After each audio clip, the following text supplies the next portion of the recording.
Yo, what's going on, guys? It's Houston Sports Tech back into the video day, and today the Houston Texans are trading for Stefon Diggs. And I just woke up to this news, and I'm still in shock. The Texans are trading for four-time Pro Bowler and one-time All-Pro Diggs, who has been with the Buffalo Bills since the 2020 season. I'm not surprised the Texans are. Well, I kind of am, but mainly I'm more surprised the Bills let go of Diggs. I know there were trade rumors, but it just surprised me. They let Gabe Davis walk. He went to the Jacksonville Jaguars. Now Stefon Diggs is traded to the Texans. So, no Diggs, no Davis. I know they added Curtis Samuel in. Who the hell is Josh Allen going to throw the ball to? I know they brought in Curtis Samuel. Yeah, I mean, honestly, I know they got to nice draft compensation. In this trade with the Texans, they are receiving a second round pick from the Texans. It is a 2025 second round pick, so it's not a draft pick they can use right away in 3 weeks in the NFL draft. It's a draft pick that the Texans received from the Minnesota Vikings trade. That we saw the Texans do that draft pick trade a couple weeks ago, and now that kind of makes sense because the Texans, we saw them trade out of the first round. They were at, I believe, 23, and they traded out of the first round and got the Vikings' current second round pick, which was pick 42, and also got the Vikings' 2025 second round pick. They turned that 2025 second round pick into Stefon Diggs and a 2024 sixth and a 2025 fifth. So it's not like they just gave up a second round pick to get Diggs. They also got a fifth and a sixth for 2024 and 2025. Diggs, compared to his years before, he had a down year, but it's crazy to call the season. He just had a down year. 17 games, 17 starts, 160 targets, 107 receptions, 1,183 receiving yards, and 8 touchdowns. Now, the year before was 1,429 receiving yards and 11 touchdowns in only 16 games. He was a Pro Bowler. He was a Pro Bowler in 2023 as well. 2021 was 1,225 receiving yards and 10 touchdowns. He was a Pro Bowler, and then his only All-Pro season was 2020, and he was a Pro Bowler as well. 16 games with 15 starts for Buffalo. He had 127 receptions, the most he's ever had in a season. 1,535 receiving yards. He was one of the best wide receivers in the league in 2020. He had the most receiving yards in the. He had the most. I think he was in the top. He was in the top 2 or 3 in most receiving yards in the league with 1,535, and he had 8 receiving touchdowns as well. So he was great in that 2020 season. That's his best season of his career. And also, if you guys remember, Stefon Diggs made that big catch against the New Orleans Saints to eliminate them. And I just thought about this.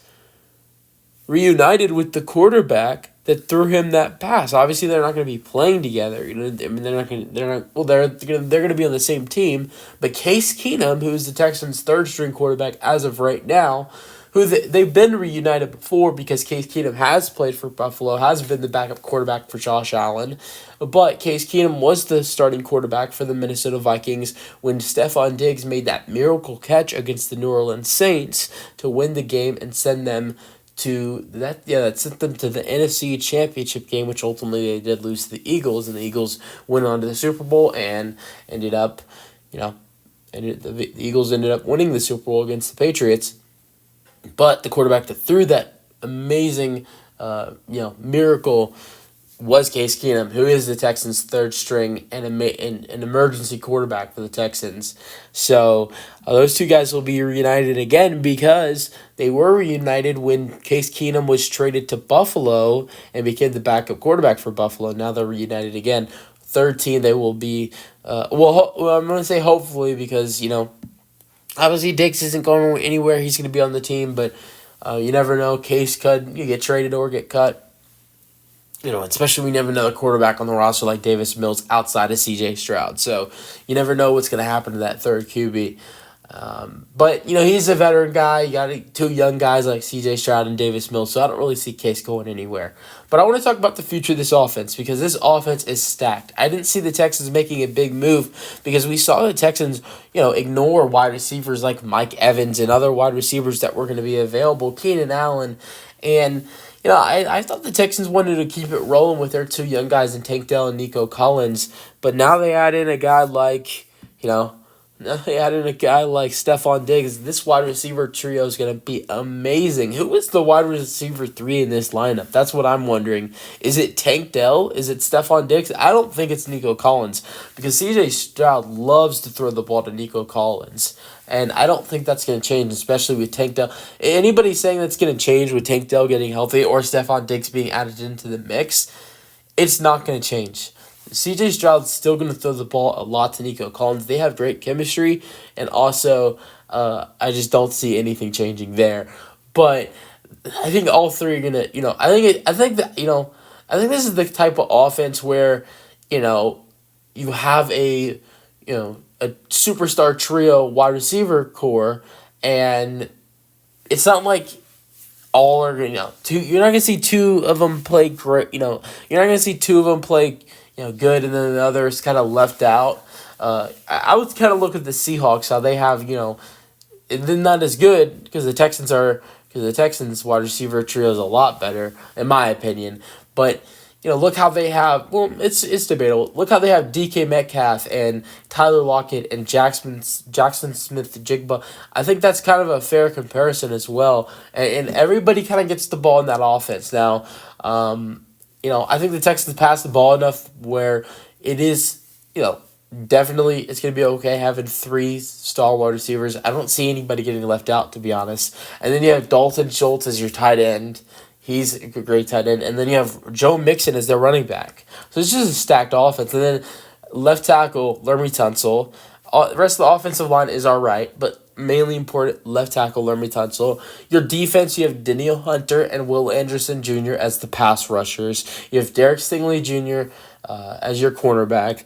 So, and Jalen Petrie as well in the secondary. This team is stacked. And I'm going to say this right now.